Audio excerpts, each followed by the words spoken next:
Hello? Welcome into the booth. I wasn't expecting you. Well, I was, but never mind. That was meant to be funnier in my head. Let's move on, shall we? Welcome once again to the Guy in the Booth. For the Guy in the Booth reviews. I'm James, your Guy in the Booth. And, yeah, this week I'm going to do it slightly differently again, because why not? It's going to be another bit of a reaction video. It's going to be a bit more news-centric, I feel, this week. Because not that I've run out of stuff. I've got plenty of stuff. I've got plenty planned.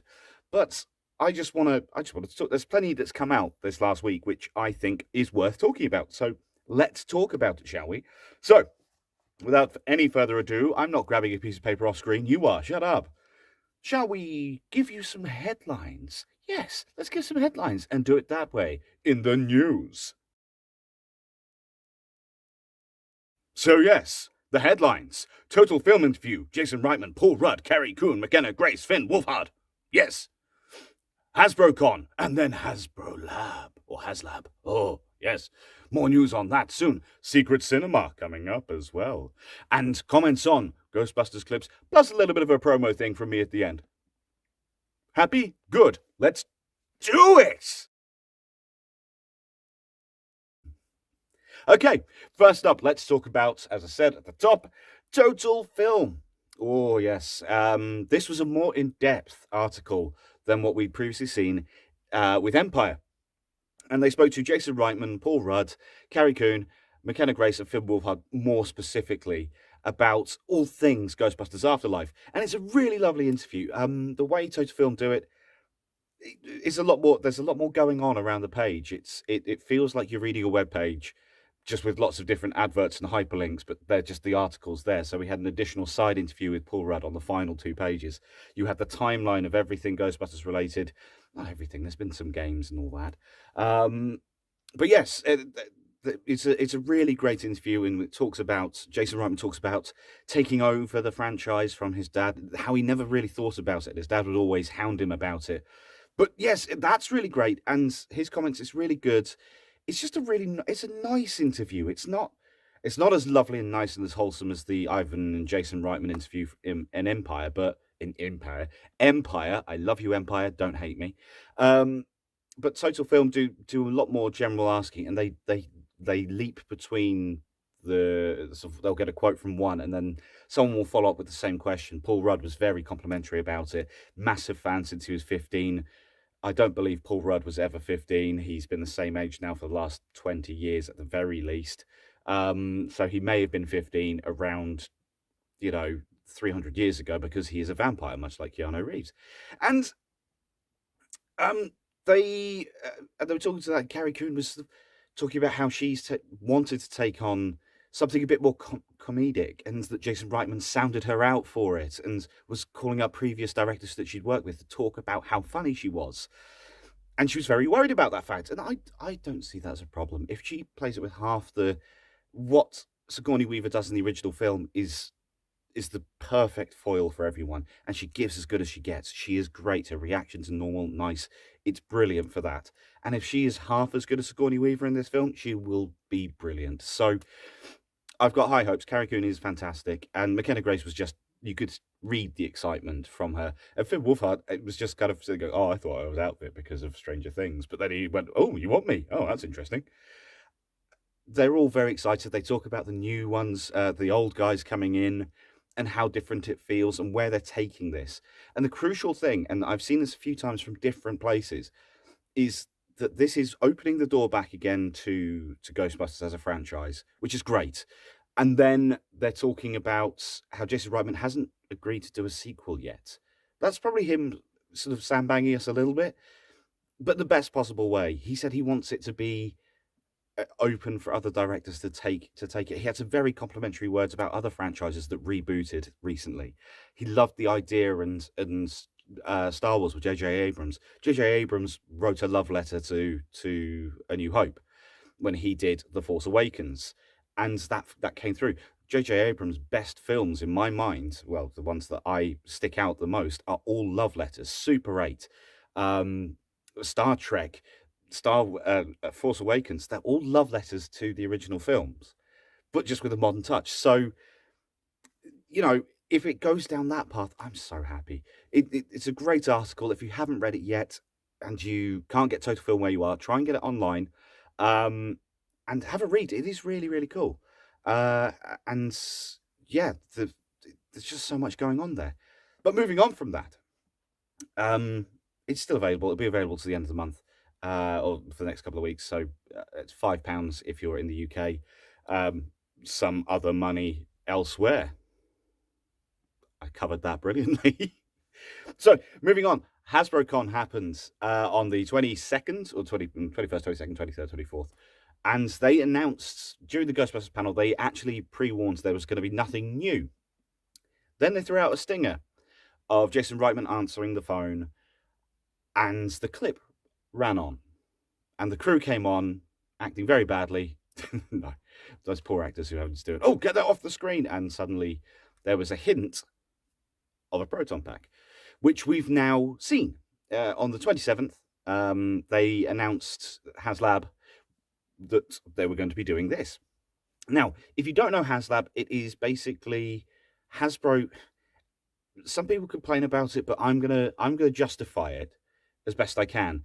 It is Hasbro seeing if there is interest in a collector's item, and that's what they're doing. They have made a prototype, and they're going, look at what we've got. Would you be interested in buying this? Because if we say we will make 8,000 of these, and we offered you the opportunity to be one of those 8,000, would you take it? And basically, that is what it is. It's crowdfund. It's not. They don't need the money. They don't want to produce thousands of these things, and they only sell 5. So my argument of it is that it will be. It needs to be done. It's a very unique item. It's not like the Spengler wand, which is readily available everywhere. They released it, and you can get it from anywhere from £70 to £100. If you GameStop, if you time it right in America, then you can get a lot of money off of it, and that's great. But the most interesting thing about this, it looks great. There will be pictures floating around here. I'll do that finger thing that I always do. And yeah, it looks great. It looks wonderful. People have complained about the size. It's missing the Alice frame, number one. Number two, it's a collector's item, so yeah, sure, fine. But it's based off the scans of, this is what they say, of Egon's pack from Afterlife. And you can't compare it to the size of McKenna Grace. She was 13 when she was wearing that damn thing. So she wasn't very tall. And very wide across the shoulders, so it's going to look huge on her. But the packs themselves, they're missing the wand because it is going to be compatible with the Spengler wand. It's already got a V-clip for it, and the pack will have a corresponding clip for you to stick it in. And part of the campaign, and there's loads of things, I'll post the link, but there are loads of like next stage bits. So 7,000 people, it's definitely getting made. Is it 9,000 or 8,000 people? The next of 1,000 or 2,000 people, they'll then provide the hose for the Spengler wand. Now that's the one I'm interested in, because I would happily have that, and then I've got a really nice looking pack. I've got a Spirit pack at the moment. Don't have the money to build a nice looking pack as many people have, but it looks great. So that's brilliant. If you want to do it, it's $399 if you're doing it from the US, £359.99 in the UK. So if you do that, basically what you do is you buy the right to receive it in spring 2023. Now, that is the downside for me. If I ordered it and it was going to be 6 months, lovely. But a year and a bit, that's a downside. But if I pay for it now, I'll have forgotten I bought it, and then suddenly in March 2023, I'll go, oh, look at this. But that's very exciting, and yeah, I can't wait to see it. So there we go. Moving on to Secret Cinema. It was suddenly announced, just out of the blue, on Twitter, Facebook, and all the socials, that Secret Cinema, who are wonderful people and a wonderful company, are doing a live interactive experience for Ghostbusters. Now, when we say live, it isn't going to be like you've just got someone sitting on the other side of the screen, I hope. But Secret Cinema are fantastic at doing this. They built a Hill Valley for Back to the Future. They've built a Shawshank. They've done stuff for Titanic, the Moulin Rouge. They're doing Bridgerton in the new year. You know, they do these huge experiences. And this is running from December the 1st through till the end of May, I believe. And that this is just going to be a nightly thing. And the castings are out there. If you're UK based, it's going to be in London. So if you're London based or can get to London easily, and you want to be a Ghostbuster or a part of the ensemble, do it now. But it's great, and I can't wait, and I genuinely can't wait to see what they produce. The director actually follows me on Twitter and is a very nice man. So I'm, I'll slip him a message. I'll slide into his DMs and say hi, hello, hi, previews, so I can give you something new. But yeah, I'll be very intrigued to see what that is. It's set in 1984. It's a bit of an extension of the original story, and I can't wait. It just sounds amazing. Uh, Finally, I just wanted to, well, not finally, but I just wanted to quickly touch on, basically, there's been a bunch of clips that Ghostbusters are sharing, the Ghostbusters social media team are sharing, of making things for Halloween. So how to give your dog a Stay Puft hat, or how to make a little Ecto-1 for your dog, or how to make cookies, or things like that. Just nothing too severe, nothing too drastic. But there's bits of music, and then they'll tag a clip on the end, which will give you an extended view of a clip that we may have already seen in the trailer. Now, sometimes this is fine, but I'm kind of torn by it. Personally, I'm torn because I'm sitting there going, do you know what? I didn't need to see the rest of that clip. I didn't need to see Podcast and Phoebe experimenting with the gun, because I have a feeling that there'll be a nice little moment, little warm feeling, a warm feeling moment with when they first fire the proton pack. Also, I know this clip exists, but it reaffirms something that I knew about, with Mr. Gooberson. I think I called him Gruberson before. Apologies for that. Mr. Gooberson, and Phoebe testing the trap.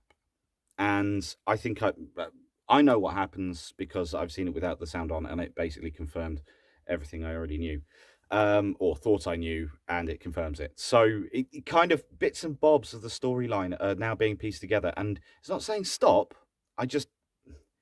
It's kind of feels like it's every 2 or 3 days we're getting a new clip. And I'm not moaning. It's really nice to see it, and it's a 2 hour and 5 minute film. So it's going to, there's still, we've seen a grand total of 3.5 minutes of the footage. So there's still 2 hours worth of stuff, and it's building up to it. And well done to the people who have seen it, who have said nothing at all. It's great, thank you. And my final point, and this is a bit of a side note. Now, I am a man who likes to talk at a small camera on a phone. I don't know why I did that. You know what a small camera looks like. Just tell me to stop. And I have just released my first storytelling podcast, where from this very booth, I recorded in a faux voice, in a character voice. I recorded a dramatic storytelling of a childhood scene that scared me from a film. And this scene that I remember, the earlier scene, I remember being terrified. I walked in the room when my brothers were watching Ghostbusters 2 and the Scoleri brothers were on screen. Both of them, their faces just growling and snarling. And that frightened the life out of me. And it actually took me a good long while to be able to sit through that scene comfortably. I still think about it whenever I see that shot. I just remember walking into the room and having a big nope moment. But I'll post the link. It's available on Spotify. It's already available on Apple Podcasts and various other forms as well. But it's gradually getting there. People are being really slow about approving it. It's annoying. But please do give it a listen. It is something that I've written, and obviously I've got the source material there as well. But yeah, please do have a listen to it. It's my first time writing and editing something properly. So please do. Please do. please do see it. That's great. That would be lovely. Thank you very much. I've wasted so much time talking about this. But yeah, so get to the film. Check out Haslab. It seems like a funny word to say. Secret Cinema. Check that out. Pre-sale is currently going on, so register for that. If you do want to watch the clips, they're readily available on the Ghostbusters YouTube page. And yeah, my podcast will be down below in the comments, not on my crotch. I've done that joke before. Anyway, be good. Happy Halloween to all. And there are some things that people don't want to deal with. Stuff happens, and who are you going to call? The guy in the booth. Ghostbusters. Ta-ra!